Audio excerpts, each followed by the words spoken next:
Hello everyone, welcome to Divi Stories. It's me, Divya.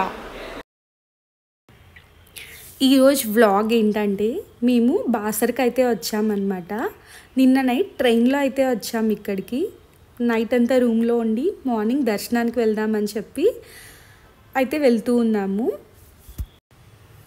And ఇక్కడ కిందకైతే వచ్చి ఇంకా photos and videos అయితే తీసుకుంటూ ఉన్నాం అన్నమాట. ఇంకా టెంపుల్కి స్టార్ట్ అయ్యే ముందర. అండ్ ఇది మా అత్తయ్య అండ్ మామయ్య అండ్ గ్రాండ్ చిల్డ్రన్ కొన్ని ఫొటోస్ అన్నీ తీసుకొని ఇంకా వేదిక ఏంటంటే ఆ చెట్లో నుండి ఫ్లవర్స్ తీసి ఇలా పెడుతూ ఉంటే గట్టి గట్టిగా నవ్వుతూ ఉన్నదన్నమాట.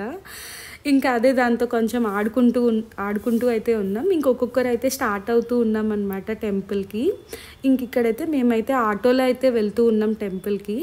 ఇది అరౌండ్ మనకి టెంపుల్ ఒక 1-2 కిలోమీటర్స్ అయితే ఉంటుంది మన రూమ్ దగ్గర నుంచి టెంపుల్ అయితే. అండ్ ఇక్కడ మనకి యాక్చువల్గా మా సిస్టర్ వాళ్ళ బాబుకి అక్షరాభ్యాసం అయితే చేయిస్తున్నారు. సో అందరం కలిసి అయితే వచ్చాం. ఇక్కడ మనకి ఆ వేలోనే ఇక్కడ మనకి షాప్స్ అయితే ఉన్నాయన్నమాట కొంచెం గుడికి దగ్గరగా. ఇక్కడ మనకి అక్షరాభ్యాసానికి సంబంధించిన స్టఫ్ అంతా కూడా అయితే దొరుకుతుంది. అండ్ మనకి అక్షరాభ్యాసంకి అని చెప్తే వాళ్ళే మనకి ఆ సెట్ అంతా కూడా ఇచ్చేస్తారు. కుంకుమ, బియ్యము ఇవన్నీ కూడా అయితే ఇచ్చేస్తారు మనకి ఇక్కడ. అండ్ ఇక్కడ మనకి అందరూ కూడా ఇక్కడ కొన్ని పెన్స్, స్లేట్స్ ఇవన్నీ కూడా తీసుకొని కొన్ని చిన్నపిల్లలకి పంచుతూ ఉంటారనమాట. సరస్వతీదేవి దగ్గర పెన్స్, ప్యాడ్స్, బుక్స్ ఇవన్నీ కూడా మనకి పంచిపెడుతూ ఉంటారు మంచిది అని చెప్పి. అండ్ ఇక్కడైతే నేను షాప్ నేమ్ కూడా అయితే చూపిస్తూ ఉన్నాను కదా, ఎవరికైనా యూస్ అవుతుంది అని చెప్పి. అండ్ ఇక్కడైతే మేము ఇప్పుడే టెంపుల్ దగ్గర అయితే దిగాము అండ్ లోపలికి అయితే వెళ్తూ ఉన్నామన్నమాట. మెయిన్గా మన సరస్వతీదేవి టెంపుల్స్ అనేవి మన ఇండియాలోనే 2 అయితే ఉన్నాయి. ఒకటి జమ్మూ అండ్ కాశ్మీర్లో, ఒకటి మన తెలంగాణ బాసర్లో అయితే ఉంది. ఇక్కడ చిన్నపిల్లలకి అక్షరాభ్యాసం అనేది అయితే చేయిస్తూ ఉంటారు. అండ్ మనకి కొంచెం టెంపుల్ అయితే కొంచెం లోపలికి అయితే ఉంటుంది అన్నమాట. ఇదంతా కూడా కొంచెం వాక్ చేసి అయితే వెళ్ళాలి. ఇక్కడంతా కూడా బేబీకి ఫీడింగ్ రూమ్స్ ఇవన్నీ కూడా చాలా బాగా పెట్టున్నారు. యాక్చువల్గా ఎక్కువ చిన్న పిల్లలతో అయితే వస్తూ ఉంటారు కదా మదర్స్ అందరూ కూడా. అండ్ ఇక్కడైతే కెమెరాస్ ఇవన్నీ అయితే అలౌడ్ అయితే లేదన్నమాట. ఇక్కడంతా కూడా ఇచ్చేసేయాలి. లోపలైతే నేనైతే ఏమీ అయితే షూట్ అయితే చేయలేదు. ఇక్కడైతే చూపిస్తున్నాను కదా, అక్కడ మనం ఫోన్స్, మొబైల్స్ ఇవన్నీ అయితే మనమైతే ఇచ్చేసేయాలి.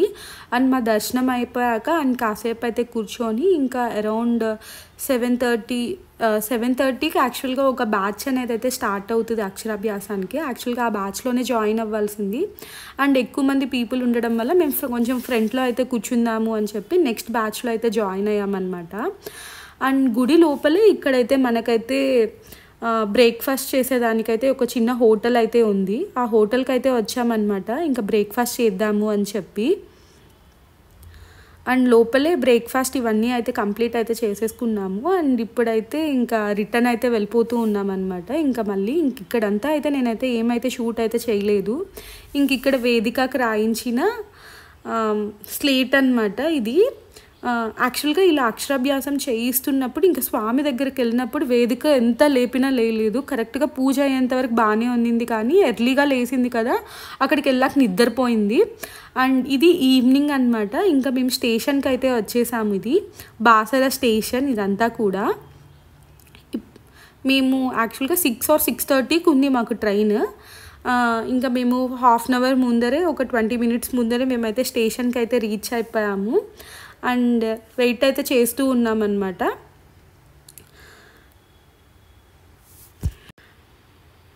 మనకి హైదరాబాద్ నుంచి అయితే ఒక 3 to 4 hours అయితే పడుతుంది మనకి బాసర అనేది. అండ్ కార్లో అయితే అరౌండ్ మనకి 4 to 5 hours అయితే పడుతుంది. ట్రైన్ కాబట్టి కొంచెం త్వరగా రీచ్ అవ్వగలిగాము. And please thanks for watching and thanks for your time. Please మన ఛానల్ని సబ్స్క్రైబ్ చేసుకోండి.